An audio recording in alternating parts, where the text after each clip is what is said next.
Hey Andrew, so how do I get like a six pack quick? What's the fastest way to get a six pack? Why does it have to be quick? Why does it have to be easy? Why do you think life is all quick and easy? Why can't it be hard and difficult? Why can't you suffer? Because suffering is what gives it value. If everyone had a six pack and it was quick and easy, then it wouldn't be valuable, would it? If everyone walked around with a six pack and they got it easily, then no one would give a shit. The whole point is that it's difficult to get. Value is linked to difficulty. If you want something that is valuable, you need something which is difficult to obtain. You shouldn't be thinking about quick and easy. You should be thinking about hard, suffering, pain, going through it. That's what you should be thinking about. This is going to be hard, but I'm going to do it anyway. Because when it is done, then everyone's going to know that I went through something difficult. Nobody, absolutely nobody, gives a fuck about you as much as you're going to have to give a fuck about yourself. Nobody cares about you as much as they need to care to fix your life. But nobody is going to come to your bed, drag you out of bed, drag you to a job, force you to work hard. You are never going to have any of the things you want if you do not get them yourself. And the only person who's going to make me happy and live a life that I want to live is me. Nobody's going to do it for me. People say, Tate, what motivates you? And I find that I think that's a stupid question. I was a 4-time kickboxing world champion. For 12 years, I trained 5 hours a day, 6 days a week. And I was motivated to train probably about 25% of the time. The rest of the time I went because I am disciplined. If I wake up and I'm unhappy, I will do the exact same things as if I am happy. I will go to the gym the same. I will work the same. How I feel has no impact on how I live my life. We're grown-ups and we have responsibilities and we have problems and we have pressure, and you don't necessarily have to be happy to perform, and happiness will come at the end of the performance anyway. But if your number one goal as a man, if your number one mission in life is just to be happy, that's going to be an extremely vaporous existence, and you're not going to be a man of substance. Your ability to deal with stress, the amount of stress you can deal with as an individual, is directly correlated to your success level. If you can deal with stress all day, you're going to be successful. If you collapse under stress, you're not going to be successful. There's no way to the top without stress involved. But there is a massive correlation between success in life and stress tolerance. The more stress you can tolerate, the better your life's going to be. One of the only things in this world you can control is your state of mind. You can't control the weather. You can't control other people. You can't even control your health. One of the very few things in the world you have genuine control over is your state of mind. If you can't control that, then you're just a feather in the wind, and life's going to blow you around. I can't imagine truly wanting to quit something and not being able to quit. I can't imagine it. When I talk to people who say, I want to quit smoking, I say, when? They go, oh, well, soon. Well, that means you don't want to quit. You want to keep smoking for a while and quit later. I can't imagine a mind frame or a mindset where I want to do something and can't do it. It's almost difficult for me to answer that question, because if you have that kind of mind, if your mind is so fundamentally broken that you cannot do with your own mind what you want to do, then you're just, right? Life is hierarchical. There's always going to be kings and there's always going to be peasants. If you have a mind that you can't control, then you're never going to be a king. You're going to be a peasant. That's your life. You have a peasant's life ahead of you, and that's your destiny. Enjoy.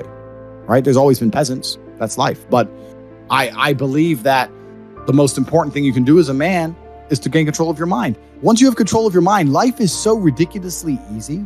People say to me, Tate, you're in good shape. All you do is drink vodka and travel the world. You're never even home. You never even have a gym. How do you do it?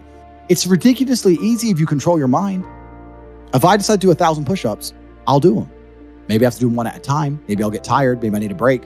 I'm going to do 1,000 because I said I'm going to do 1,000. Everyone knows what they're supposed to do. You either control your mind or you don't. And all of these things stem from the same problem. It's something you can do. It's something that is learned. It's something that is taught. Depression is the ultimate motivation. If you're unhappy with your life and you're depressed, I don't expect you to be popping pills and sitting laying in bed. I expect you to give me a huge list of everything you're achieving per day. Depression's a fantastic motivation, but people are told the opposite. No, a lot of people's problems are all in their mind. And I'm not saying that mental conditions aren't real, because absolutely some are. But I try and explain to people, look, the only thing on the planet you have genuine control over is your state of mind. You can't control the weather. You can't control anything. The only thing you can affect in genuine real time is how you feel in your head. How you view the world absolutely and utterly shapes how you react to the world, how you act in the world, how people view you. It's all down to how you view things. You have to believe you're the fucking man, and you have to believe you can achieve anything. I'm not saying you can achieve anything easily. I'm not saying it's not going to take a whole bunch of work. I'm not saying it's going to happen quickly. But you have to believe you can achieve anything. When I tell people that you are the sum of the 5 people you spend the most time with, everyone agrees. They go, yeah, that's probably true. And then they continue to hang around with people who they don't want to be. Why? There has to be a point where you sit and go, okay, you're my friends, et cetera, et cetera. I love you guys. Yeah, we can talk, whatever. But I'm on a different life path. You have to leave some people behind. If you were to come hang around with me and my crew, you would be self-conscious. And that self-consciousness would motivate you, or they would certainly instill the discipline required for you to change. You don't feel self-conscious amongst your peers. That's why you don't change. When I was broke, I couldn't sleep. And I say that, people laugh. I'm not joking. When I wanted money, like fucking I needed air. People say to me, I want to be rich. And I say, okay, well, I want to be able to ice skate, but I don't want to be able to ice skate enough to go learn how to ice skate because I can't be bothered. I mean, surely if I could click my fingers and be a figure skater, I'd click my fingers. Who wouldn't? But I don't want to actually go train because I don't want it enough. And this is the exact point with money. Everyone wants money put on their lap. If you truly wanted money, you wouldn't be able to sleep until you fucking had it. And this is the point. Because when I had nothing, I couldn't be distracted. You couldn't distract me from what I wanted. Life when you're young is a completely different experience to life when you're old. When you're older, your life quality seriously decreases, massively. So you have about 10 to 15, maybe 20 years to find a way to get rich and enjoy being rich. And you got to put it all together and you got to do it quick. You have to start saying, I want to take money. Because that's how you have to think. You don't make it, you take it. So you have to start talking that way. You got to take money. Is that money isn't real. Money is like water. Money never stays still. If you can find and identify a place where money is moving, if you can find a place where money is moving and stand in the way, then the money is vulnerable. Problem is with the people out here, everyone has a dream, but not many people have a plan. A good plan today is better than a perfect plan tomorrow. You got to do something. You got to do something fast. Yeah. You're just sitting around talking about it and hoping for things to get better. I don't think living in a dream is going to help you in any way. I think you need to be sitting here panicking at the fact that you don't have enough money. You need to be concerned and worried and sad. And you need to do something about it today. Because that's how I started my first business that made me $1 million. I sat in my room, pissed off, and I fucking came up with the idea. Most people see people with things they want and they don't do the second half. They don't try and work out how they got that thing. Oh, my man has a Ferrari. Okay. I wish I had a Ferrari. Okay. They don't sit there and go for an hour. How did he get a Ferrari?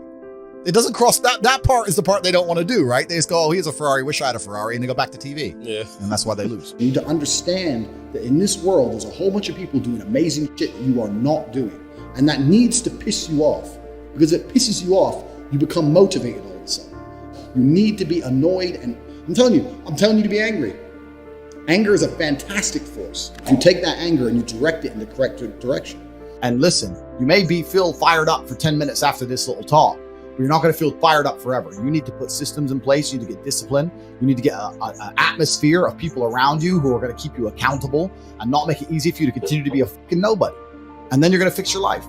Otherwise, you're going to stay a nobody. If you were genuinely pissed off about your situation, you would not need me to motivate you. You would motivate your fucking self and you would do something to change it yourself. Motivation isn't real. Everyone says this. Motivation is not real. Discipline's real. I do not feel like training, but I still train because I'm a disciplined individual. You don't get to go through life only doing the things you feel like doing.